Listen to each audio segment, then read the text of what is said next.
She knew the law. She enforced the law. But when a power-hungry cop pulled her over and refused to acknowledge who she was, things took a dangerous turn until karma hit back hard. The road was nearly empty, just a stretch of highway cutting through the night. Street lights flickered past, their glow reflecting off the sleek black sedan cruising steadily in the right lane. Veronica Caldwell had been driving for nearly an hour, her mind still occupied with the classified briefing she had just left.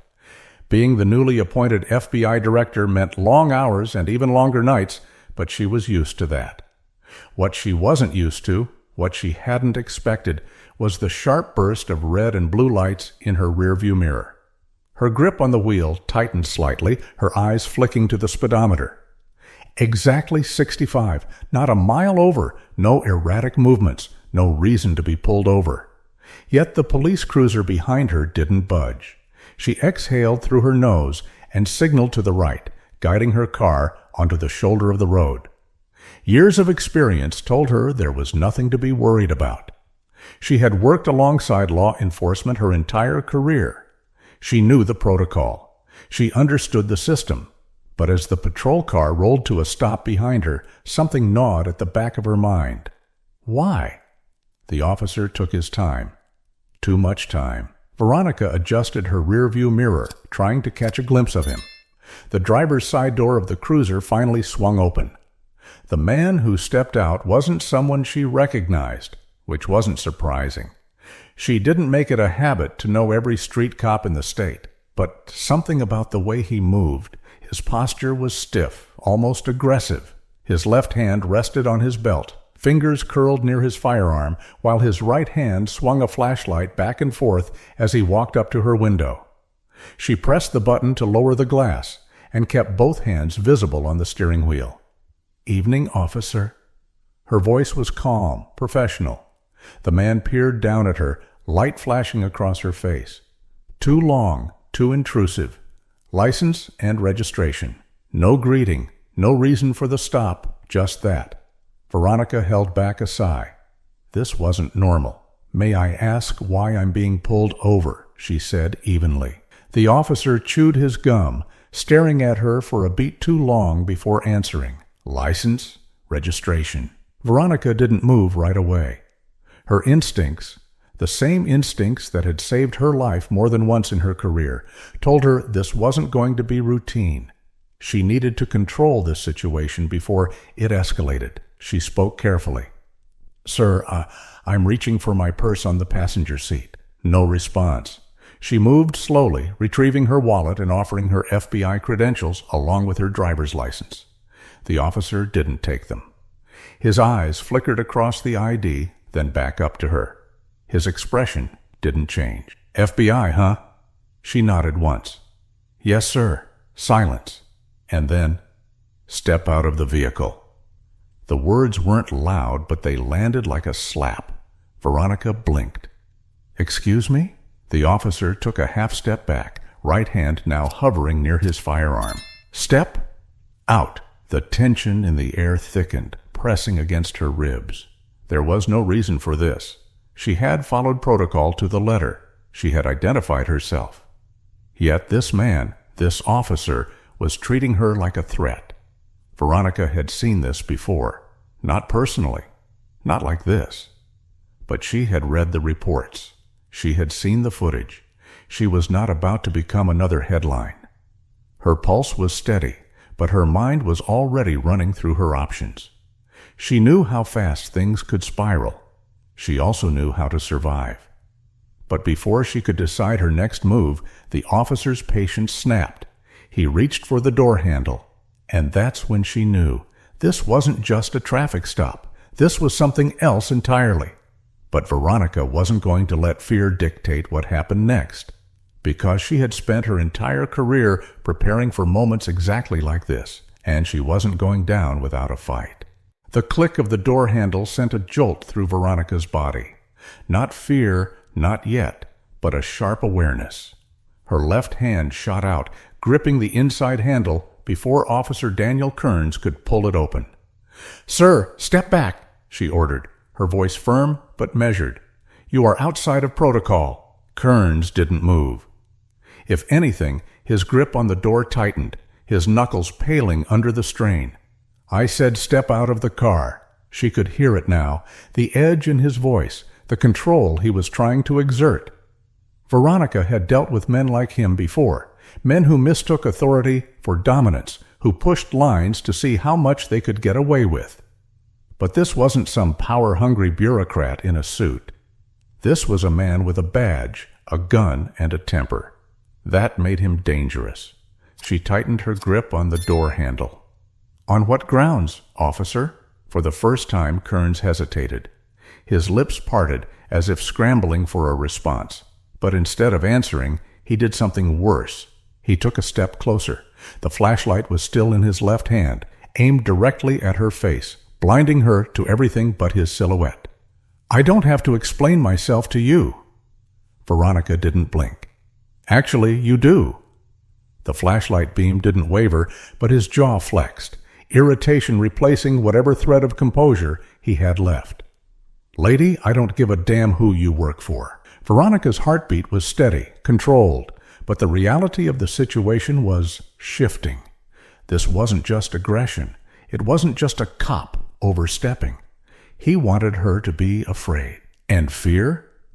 That was something Veronica Caldwell did not allow herself to feel. "Then let's call your superior and see if he gives a damn," she said coolly. That set him off. The flashlight dropped, and before she could react, his free hand slammed against the roof of her car, hard. The sudden bang cut through the night, a sharp, violent sound that echoed down the empty stretch of road. "I said get out!" For the first time, Veronica glanced at his nameplate. D. Kearns. She would remember that. Her fingers itched to grab her phone, but she knew that any sudden movement could be misread.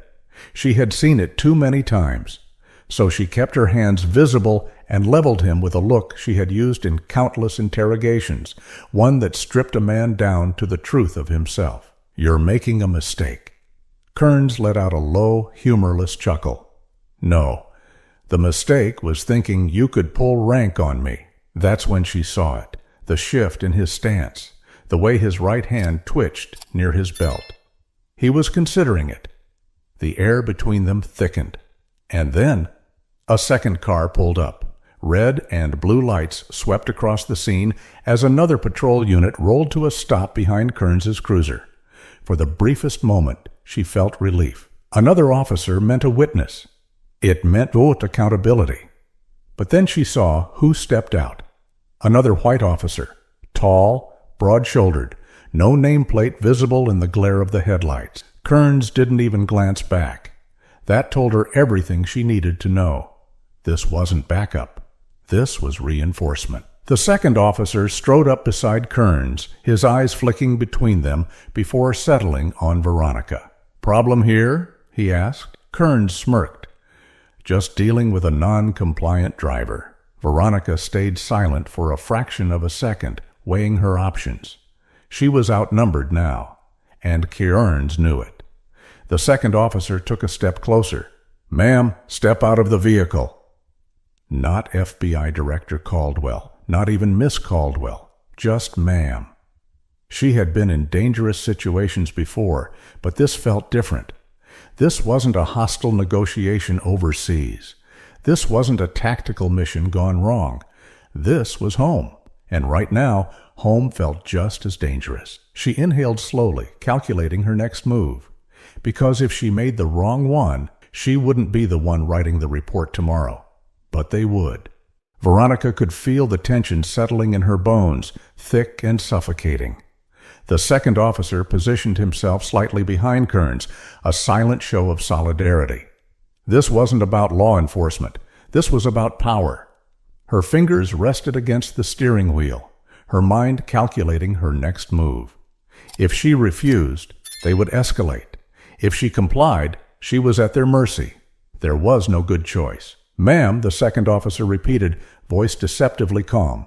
"Step out of the car, now." Veronica exhaled slowly through her nose, her pulse steady, despite the warning signs screaming at her. She had been in negotiations where a single wrong word could get someone killed. She needed to stay in control. With deliberate slowness, she reached for the door handle, keeping her other hand raised in clear view. Kearns stepped back slightly, giving her just enough room. The moment her feet hit the pavement, the cold night air bit against her skin, amplifying the adrenaline already burning through her veins. She was vulnerable now. Kearns towered over her, his body angled just enough to block the dashcam's view. The second officer stayed a step behind, covering any blind spots. She had no doubt they had done this before. "Turn around," Kearns ordered. Veronica didn't move. "You haven't told me why I'm being detained." Kearns' nostrils flared. Suspicious behavior. What behavior? He smirked, shaking his head like she was just another problem to deal with. Refusing to comply. It was a trap. Refusing to comply would justify escalation. Complying would mean submission. She knew the game. She had read the reports. And then he grabbed her wrist. Too hard, too fast. Her instincts kicked in immediately, her body shifting just enough to pull back without appearing aggressive. "Get your hands off me," she snapped, her voice slicing through the night. Kearns didn't let go. The second officer took a step closer. "We got a problem here?" Kearns's grip tightened. "I think she's resisting." The words made her stomach turn. The second officer reached for his radio, his lips already parting to say the words that had justified so many senseless escalations before. "We have a non-compliant suspect." Suspect, not citizen, not FBI director, just suspect. And then the gun came out. Kearns didn't even hesitate. His hand dropped to his holster, unfastened the snap, and before she could react, the barrel was inches from her face. Time stretched thin, warping around them. Veronica had been trained for crisis situations. She had faced cartel leaders, domestic terrorists, violent criminals, but this was different. This wasn't a battlefield. This was a road in the middle of nowhere, and she was unarmed. Her breath stayed even, her hands up, palms open. Everything in her body told her to move, to react, but she knew how that would end. The silence was suffocating. And then Kearns spoke. "Do you feel powerful now?" Veronica felt something inside her shift. This had never been about a traffic stop. This was about humiliation. Her vision tunneled for a split second, not from fear, from rage, not for herself, for every name she had seen on reports just like this, for the people who never got to tell their side of the story. She opened her mouth, choosing her next words carefully, because they could be her last. But before she could speak, a voice cut through the night. "Hey, I'm recording this!" The shout came from somewhere off to the side, piercing through the thick tension like a blade. It wasn't just the words, it was the force behind them. Somebody had seen, and more importantly, somebody had proof. Kearns didn't lower his gun, but the shift in his stance was immediate. A flicker of hesitation, a quick glance toward the voice. Veronica followed his gaze, barely turning her head. A man stood near the edge of the road, phone raised, the glow of the screen reflecting off his glasses. He was at a safe distance, but close enough for every detail to be captured, close enough for the world to see. "You sure you want to do this, officer?" the man called out, his voice steady despite the weight of the moment. Kearns' jaw clenched, but he didn't answer. The second officer took a step forward, shifting as if considering damage control. They weren't in control anymore. Veronica saw it in their eyes. The calculation, the panic pressing against their authority. They had gotten comfortable in the shadows, in the silence of unrecorded incidents. But this was different. Kearns exhaled sharply, his fingers still curled around the grip of his gun. His next move would determine everything. Veronica knew she had to push. "Put the weapon down!" Her voice cut through the air, stronger than before. Kearns didn't move. His breathing was shallow now, his mind working overtime to figure a way out. The second officer's radio crackled. "Unit 47, status." Another heartbeat of silence. And then, more sirens. Faint at first, but growing louder. Reinforcements. but not the kind they wanted. Kearns' grip finally loosened. His hand dropped slightly, not holstering the weapon, but no longer aiming it directly at her. He turned to the second officer. "Get him to stop recording." Veronica's stomach twisted. She knew what that meant. The second officer moved toward the witness, a hand reaching for something on his belt. No, not this time. Veronica took a step forward, her voice sharper than before. "Touch him, and I will personally have you charged with obstruction of justice." That stopped him. For the first time, there was uncertainty in the air. The power dynamic had shifted, even if just slightly. The sirens were closer now, seconds away. Kearns wasn't looking at her anymore. He was looking past her toward the oncoming lights. His mind was already spinning, searching for an exit strategy. Veronica knew that look. Desperation. And desperate men made reckless choices. She had seconds to make sure she got out of this alive, but was that going to be enough? The sirens were deafening now, the flashing lights bouncing off the pavement as multiple squad cars skidded to a stop. The witness kept his phone steady, the red recording light glaring like an unblinking eye. Veronica didn't dare move. Kearns was still holding the gun, but his stance had changed. The confidence, the untouchable arrogance had drained from his face, replaced with something tighter, something bordering on panic.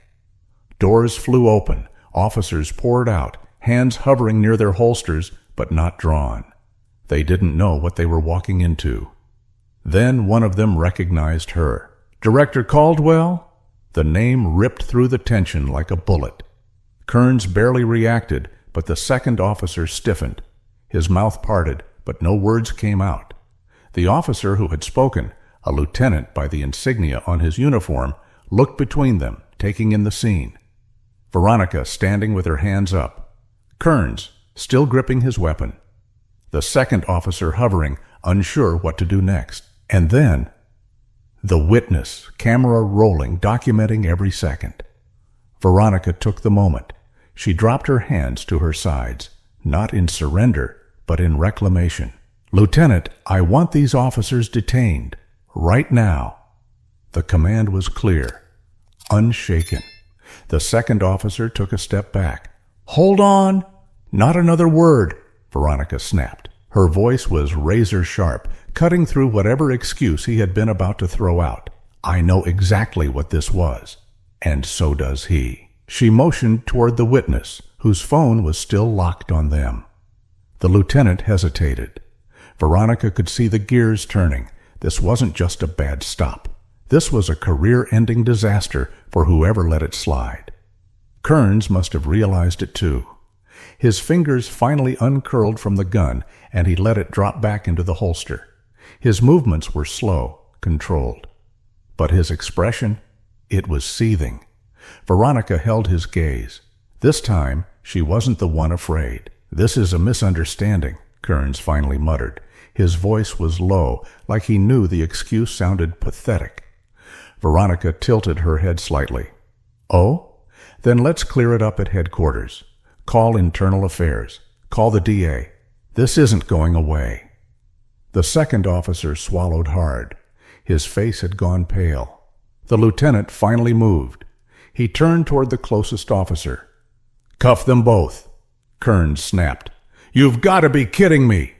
His voice was raw, full of the kind of disbelief that comes when a man who has gotten away with everything suddenly realizes he won't this time. Veronica didn't flinch.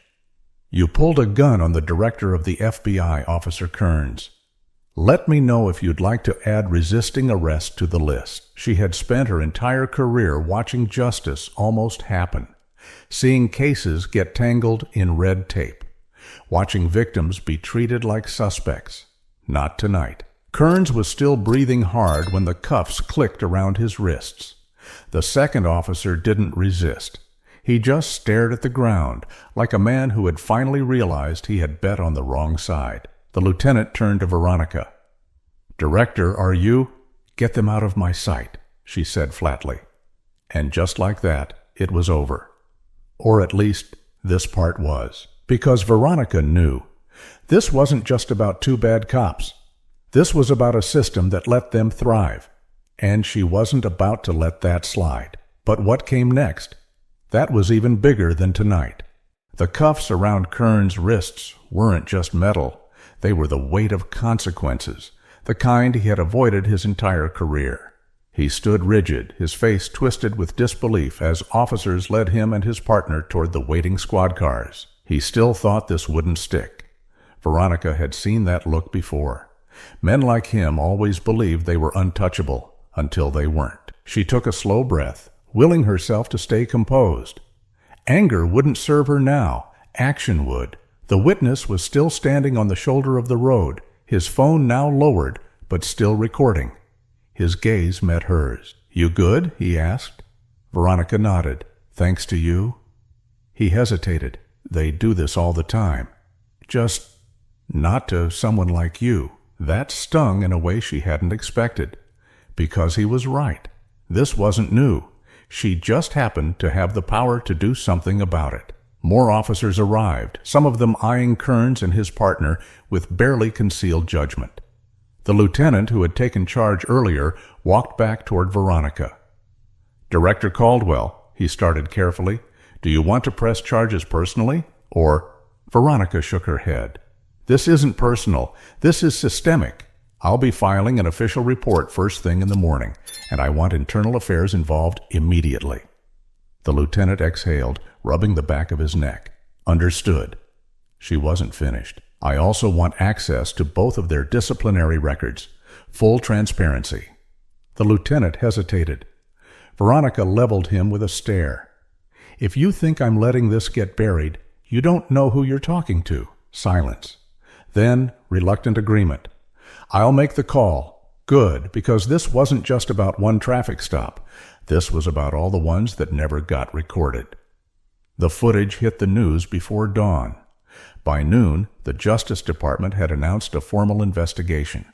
Kearns was stripped of his badge and booked for assault with a deadly weapon. His partner was suspended indefinitely. The police department released a public statement, one of those carefully worded, damage control kind of statements, but the world had already seen the truth. And the truth had consequences. Veronica watched the coverage from her office, her fingers steepled under her chin. The story was spreading fast, and she knew what came next. The calls, the press conferences, the political maneuvering from people who would pretend to care while silently wishing she had just let it go.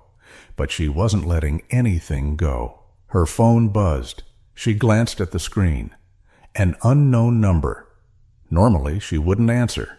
Tonight, she did. "Director Caldwell?" A pause. Then a familiar voice, the witness from that night. "Just wanted to say, I appreciate what you're doing. Most people wouldn't." Veronica leaned back, a slow breath leaving her chest. "Most people don't have the power to." A pause. Then quietly, "But I do." And for the first time in a long time, she felt something close to hope. Justice doesn't happen in silence. It happens when people refuse to look away. Make sure you're paying attention. If this story moved you, share it. Speak up.